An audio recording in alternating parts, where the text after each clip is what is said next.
Assalamualaikum warahmatullahi wabarakatuh.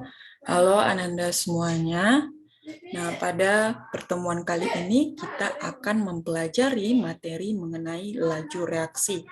Nah, sebelumnya kita sudah membahas ya mengenai materi laju reaksi ini, apa itu pengertiannya dan apa saja faktor-faktor yang mempengaruhi laju reaksi tersebut, ya. Nah, kita ingat kembali apa itu laju reaksi sendiri, gitu ya. Laju reaksi ini adalah suatu perubahan jumlah reaksi dan hasil reaksi persatuan waktu dinyatakan dengan perubahan konsentrasi. Maksudnya di sini apa? Jadi laju reaksi ini di dalam suatu reaksi kimia dikatakan sebagai perubahan, yaitu dengan pengurangan jumlah reaksi atau reaktan atau senyawa-senyawa yang bereaksi. Nah, dalam penulisan kimia itu terletak di sebelah kiri ya. Nah, kemudian atau bertambahnya hasil reaksi ya, berarti plus. Kalau bertambah tandanya plus, plus konsentrasi dari produknya gitu ya. Jadi tadi minus konsentrasi dari reaktan, kemudian plus konsentrasi produk gitu ya. Nah, jadi tiap-tiap pengurangan dan pertambahan ini akan selalu terjadi dalam satuan waktu. Nah, karena dia di sini merupakan laju reaksi gitu ya. Nah, jadi satuannya nanti konsentrasinya per detik. Berarti rumusnya itu sama dengan minus konsentrasi senyawa reaktannya per delta T sama dengan plus konsentrasi dari produk juga per delta T, gitu ya. Jadi satuan untuk laju reaksi ini adalah molar ya, M besar per satunya M besar per detik. M besar itu adalah si konsentrasi. Nah, sekarang kita bahas dulu apa sih yang M besar yang Ibu bilang tadi gitu ya. Nah, konsentrasi sendiri itu apa? Jumlah zat kimia terlarut di dalam suatu larutan. Jadi lambangnya itu M besar gitu ya. Nah, jadi di sini dikatakan dalam setiap liter larutan. Nah, jadi untuk turunannya M besar ini sama dengan jumlah mol zat terlarut mol dalam setiap liter larutan per liter. Nah, sebenarnya di dalam konsentrasi itu ada suatu bagian-bagian yang lain juga gitu ya, selain dengan kemolaran juga ada fraksi mol, kemolaran, dan kenormalan. Nanti akan dibahas itu. Nah, sekarang kita fokus ke kemolaran ini di dalam konsentrasi, gitu ya. Nah, kemudian di dalam larutan, ya, dalam suatu larutan ini, nah, Anda harus tahu dulu apa itu larutan. Misalnya larutan air gula, gitu ya. Nah, larutan ini adalah campuran homogen antara dua komponen zat atau lebih. Nah, jadi di dalam larutan ada yang namanya pelarut, ada yang namanya zat terlarut. Pelarut ini yang jumlahnya banyak dan untuk zat terlarutnya yang jumlahnya sedikit. Seperti yang Ibu contohkan tadi, yang larutan air gula itu, yang mana yang zat terlarutnya? Yang gulanya. Kemudian yang mana yang pelarutnya? Air gitu ya. Jadi air yang melarutkan si gula tersebut sehingga bisa menjadi larutan air gula atau campuran homogen gitu ya. Nah, jadi ini rumusnya dari konsentrasi yang Ibu bilang tadi, mol zat terlarut ini lambangnya N kecil, liter larutan V. Jadi M besar sama dengan N per V. Nah, kemudian untuk mol zat terlarut itu rumusnya adalah massa zat terlarut ya per mR kali 1000 per volume pelarut. Nah, volume pelarut ini satuannya mililiter gitu ya. Kalau misalnya kita kalikan dengan 1000 di atasnya itu satunya per mili jadinya. Tapi kalau misalnya kita bikin seperti ini, massa zat terlarut per mR dikali langsung aja dikali dibagi liter gitu ya. atau volume pelarutnya dalam satuan liter. Tapi kalau dalam satuan mili harus dikali 1000, kan dari liter ke mililiter itu kan 1000 tuh. Nah, kemudian MR ini adalah ya massa molekul relatif ya dari suatu senyawa tersebut. Itu ya, misalnya ada zat terlarut, nanti biasanya diberitahu tuh berapa berat molekulnya. Nah, kemudian kita lanjut untuk cara membuat larutan itu ya. Untuk zat padat ya, itu ada salah satu rumusnya itu V1 dikali M1 sama dengan V2 dikali M2 gitu ya. V1 ini sebelum pengenceran, kemudian M1 itu juga sebelum. Masih ingat kan? M ini adalah molaritasnya, molaritas suatu larutannya. Nah, kemudian V2-nya setelah volume setelah diencerkan, dan M2 setelah diencerkan juga. Seperti ini contohnya.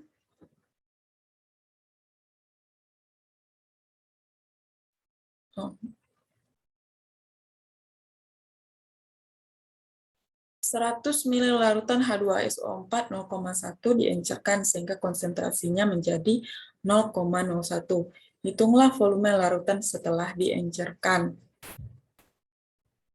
Nah, di sini kita harus tulis dulu yang mana yang merupakan volume 1, yang mana yang merupakan M1 atau konsentrasi sebelum pengenceran, yang mana yang merupakan V2 dan yang mana yang merupakan M2 gitu ya. V1-nya udah diketahui di sini ya 100 ml, kemudian M1-nya juga 0,1 molar, sehingga konsentrasinya menjadi. Nah, kalau misalnya menjadi berarti otomatis ini sudah berubah ya. Untuk M2-nya 0,01 yang ditanya adalah V1. Nah, silakan Ananda coba untuk mencari berapa nilai dari volume larutan setelah diencerkan dari senyawa H2SO4 ini atau asam sulfat ini gitu ya. Silakan dicoba dulu. Nah, ini yang kedua juga. Nah, kalau ini yang ditanyai adalah konsentrasi larutan setelah dicampurkan. Kalau setelah dicampurkan, seperti ini rumusnya ya, V1M1 tambah V2M2 per V1 tambah V2. Nah, tapi kalau misalnya untuk pengenceran saja, seperti ini rumusnya.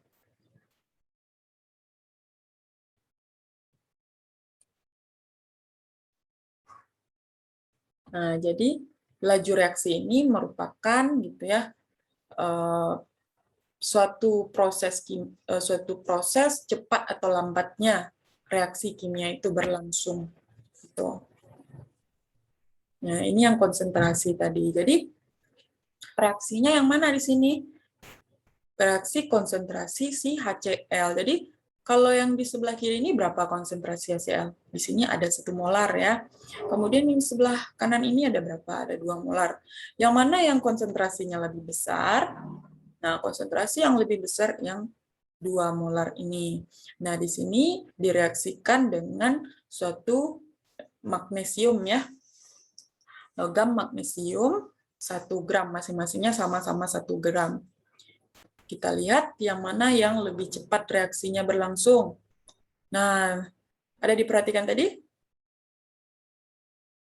Iya, ternyata yang lebih cepat bereaksi itu adalah dengan senyawa HCl 2 molar. Ya, karena apa? Karena di sini konsentrasinya besar. Sebenarnya apa sih pengaruh konsentrasi terhadap laju reaksi ini? Ternyata semakin besar konsentrasi, maka semakin cepat reaksi berlangsung gitu ya. Dan sebaliknya semakin kecil konsentrasinya, semakin lambat reaksi berlangsung. Karena di dalam konsentrasi ini kan jumlah zat terlarut di dalam larutan, dalam satu larutan. Nah, otomatis gitu ya, partikel-partikelnya ketika konsentrasinya besar, maka partikelnya itu juga banyak dan jarak antar partikelnya juga dekat gitu ya. Sehingga ketika jaraknya dekat, maka mereka akan cenderung untuk bertumbukan satu sama lain, sehingga laju reaksinya juga semakin cepat. Seperti itu. Kemudian kita lanjut untuk yang kedua, ini ada luas permukaan. Nah, yang bagian sebelah kiri ini ada gula pasir yang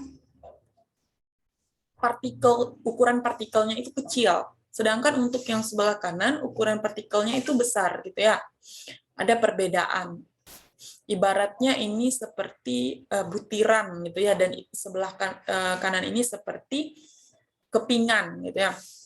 Nah, Anda harus tahu dulu luas permukaan ini apa gitu ya. Jadi luas permukaan adalah ukuran suatu partikel di mana Anda bisa lihat di sekeliling partikelnya, kalau misalnya dia sudah terpecah menjadi beberapa bagian-bagian kecil, otomatis bagian-bagiannya itu masing-masingnya memiliki luas permukaannya, sehingga ketika dikumpulkan semakin banyak luas permukaannya. Sedangkan kalau kepingan ini kan cuma satu, berarti otomatis di sekeliling ini saja gitu. Kalau ini kan banyak, nih satu, ini bisa luas gitu. Yang kemudian yang kepingan butiran yang kedua juga luas ini juga, gitu kan. Kemudian yang ketiga juga luas juga gitu kan, dikumpulkan kan semakin besar jadinya luas permukaannya. Kemudian bagaimana pengaruhnya terhadap laju reaksi, kita lihat ya. Nah, ini dimasukkan ke dalam air. Pernah nggak Ananda bikin teh gitu ya pagi-pagi untuk sarapan gitu ya. Kemudian, oh sayangnya di sini air ya. Dimasukkan gula ke dalamnya gitu. Dan ternyata ketika gulanya itu lebih kecil gitu ukurannya, lebih cepat dia larut. Sedangkan untuk gula yang besar gitu ya, lama sekali larutnya gitu ya. Nah, ternyata kesimpulannya bahwa semakin besar luas permukaan, maka semakin cepat juga laju reaksi itu berlangsung. Dan sebaliknya, semakin kecil luas permukaan, maka semakin lambat laju reaksinya. Seperti itu ya. Nah, kemudian ini yang ketiga, suhu. Kita lihat ya. Coba Nanda perhatikan dan amati apa yang berbeda dari pemberian suhu yang sebelah kiri dan sebelah kanan. Coba lihat apinya. Lebih besar ya yang di sebelah kanan, yang sebelah kiri lebih kecil ya. Nah, coba kita ulang lagi. Ketika dimasukkan suatu zat gitu ya ke dalam suatu wadah dan diisi dibuat suatu larutan, ketika dipanaskan dengan api yang lebih besar, ternyata laju bereaksinya itu semakin cepat juga ya. Sedangkan yang di sebelah kanan itu ya apinya kecil, lambat sekali reaksinya berlangsung gitu. Nah, ternyata di sini dapat kesimpulan bahwa semakin tinggi suhu, semakin cepat reaksi berlangsung. Dan sebaliknya semakin rendah suhu, semakin lambat reaksi berlangsung. Ini karena apa? Karena ketika suhu semakin tinggi, maka partikel-partikel tersebut tekanannya itu kan makin besar tuh. Jadi dia semakin hiperaktif ibaratnya gitu, partikelnya semakin bergerak, semakin bertumbukan, sehingga laju reaksinya juga semakin cepat. Nah, kemudian ini yang tekanan. Ketika ini dikompres, ditekan ke bawah, partikelnya semakin rapat ya. Nah, maaf. Nah, ini yang dikompres. Sedangkan yang itu yang sebelah kanan. Sedangkan yang untuk senyawa yang memiliki partikel yang tidak dikompres gitu ya, tidak ditekan wadahnya, dia berjarak-jarak gitu ya, jauh jaraknya dibanding yang di sebelah kanan ini ya. Sehingga ini mengatakan bahwa semakin ketika ditambah suatu tekanan gitu ya, dia akan kecil volumenya ya kan, sehingga konsentrasinya itu juga semakin besar. Kenapa Ibu bilang semakin besar? Karena tadi jarak partikelnya semakin rapat ya, sehingga laju reaksinya juga semakin cepat. Ini yang kelima, yang katalis. Nih, ketika reaksi pertama ini dengan reaksi kedua. Nah, coba perhatikan lagi ya. Ada perbedaan. Nah, yang reaksi pertama lebih cepat ya. Oh, yang lebih pekat warna hitam ini hasil reaksi.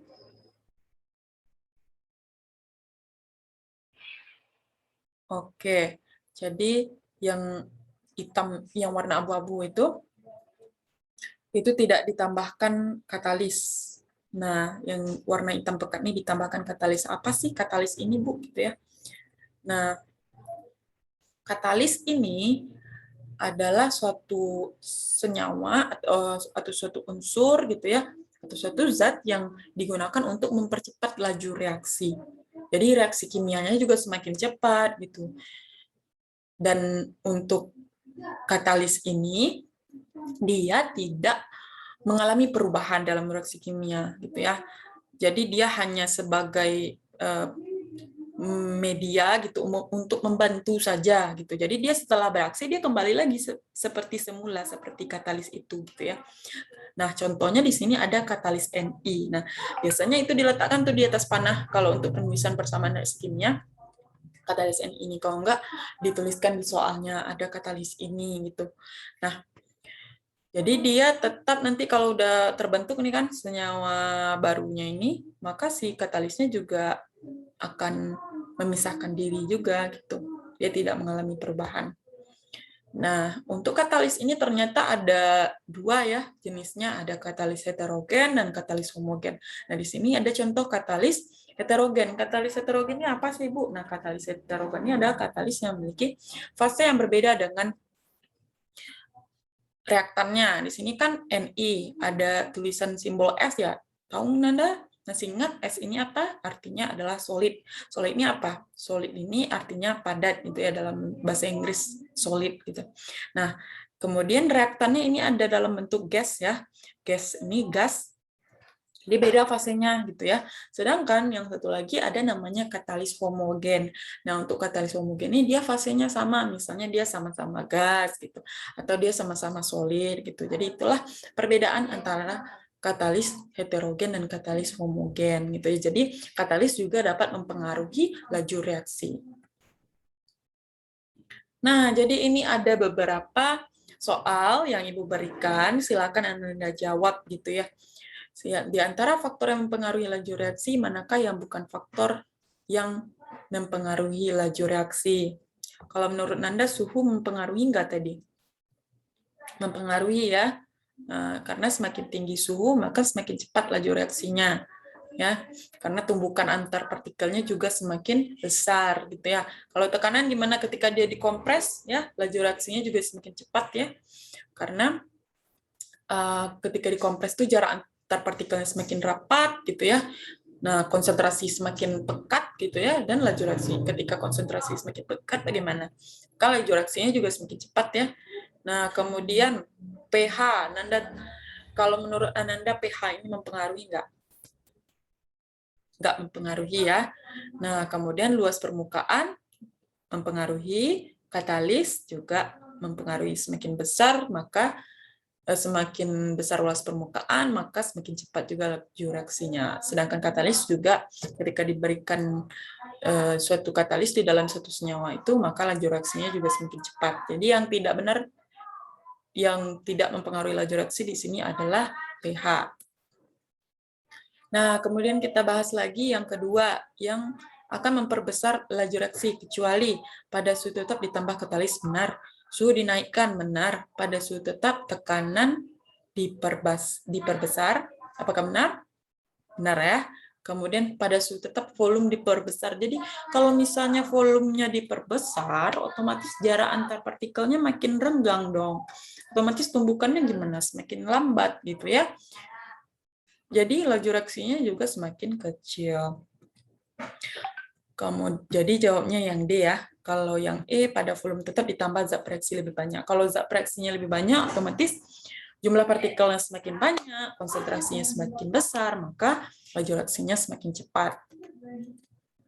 Nah, kemudian ini, yang bereaksi paling cepat, coba kita analisis satu persatu. Yang pertama ada sama-sama volumenya 20 mili, molaritasnya 0,2 dan 0,1 pada suhu 30. Oke. Kemudian bandingkan dengan yang kedua, ditambah air. Oh, kalau misalnya air ditambahkan, otomatis konsentrasi suatu senyawa HCl ini dan Na2O3 ini semakin berkurang ya. Jadi air mempengaruhi konsentrasi suatu senyawa gitu ya. Jadi semakin encer dia, dan jarak partikel ini semakin jauh gitu. Yang C gimana? Pada suhu 40, oh berarti lebih tinggi ya daripada B dan A. Pada suhu 40, kemudian yang D, apa bedanya sama yang C? Bedanya ternyata untuk yang D ini hasilnya lebih besar konsentrasinya 0,2 molar. Sedangkan yang C cuma 0,1 molar ya. Nah, kita coba pilih yang D dulu. Yang E bagaimana? Oh, ditambah air. Ternyata dibanding dari A, B, C, dan E, yang D yang paling tepat. Karena konsentrasi HCl itu lebih besar, 0,2 molar. Ya, semakin tinggi konsentrasi, semakin cepat laju reaksi, dan suhunya juga tinggi ya, 40 derajat Celcius. Nah, itulah materi mengenai laju reaksi. Mudah-mudahan Anda semuanya dapat mengerti dengan penjelasan yang sudah Ibu berikan. Terima kasih. Silakan diulang-ulang lagi videonya. Jika tidak mengerti, silakan di kontak ke Ibu atau ke grup kita gitu ya. Ibu sudahi dengan mengucapkan alhamdulillahirabbil alamin. Assalamualaikum warahmatullahi wabarakatuh.